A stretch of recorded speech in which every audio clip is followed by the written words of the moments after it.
mga kaibigan, ngayong araw nito ay magluluto tayo gamit ang kalderong buko.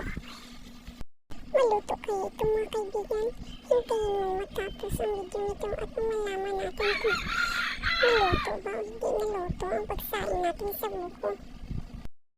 Talagang gabi ko po itong ginagawa at baka makita ko ng mga kapitbahay. Baka sabihin lang may sayad ako sa utak. Napag-isipan ko lang habang nakatitig ako sa buko. Paano kung susubukan kong magluto ng kanin sa buko? Kumuha ko ng isang buko, ginamitan ng lagari para pantay ang pagkahiwa nito sa ibabaw. Gagawin po kasi natin itong pantakip sa ibabaw ng buko. Sa isang baso ng bigas, inugasin ko na bago ito salang at lagyan ng isang basong tubig ng isang basong bigas. Hintayin muna natin ng mga oras. Ano bang klaseng trick ito mga kaibigan? Kung gusto nyo ng ganitong mga trick, abay subukan nyo mga kaibigan. Habang nagliliyab ang apoy, napaisip ko talaga, maluluto kaya ito. Pinaksa mga 13 minutes, kumukulo na siya. At pagkatapos, ay tinakpan ko na siya muli. Binabalikan ko after 25 minutes. Pinaksan ko ulit, tapos uhala, naluto.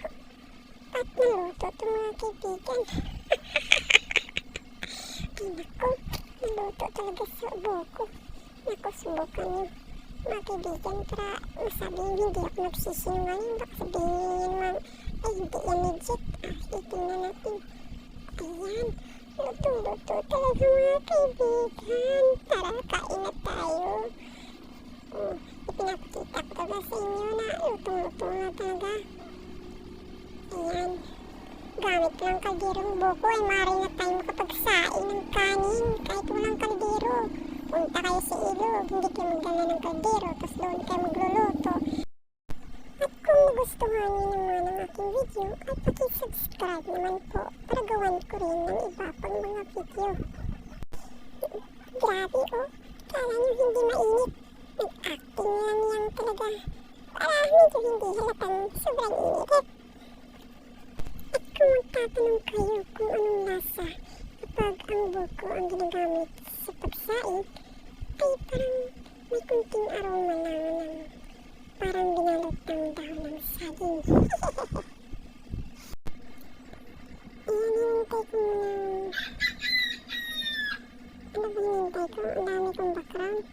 Halatang nasa bukid talaga ko. Background mga manok. Ayan, dahan-dahan ko itong sinasandok. Ay, grabe talaga sobrang initin. Kasi kutsarang ginagamit ko. Bobo talaga. Hindi kasi nakapaghugas ng sandok na plastic na sandok. Ay, iniingay ba itong ano to? Pandang nito? Ayan. Pati kambing oh. Mga background music yan. Ayan, kaya na tayo.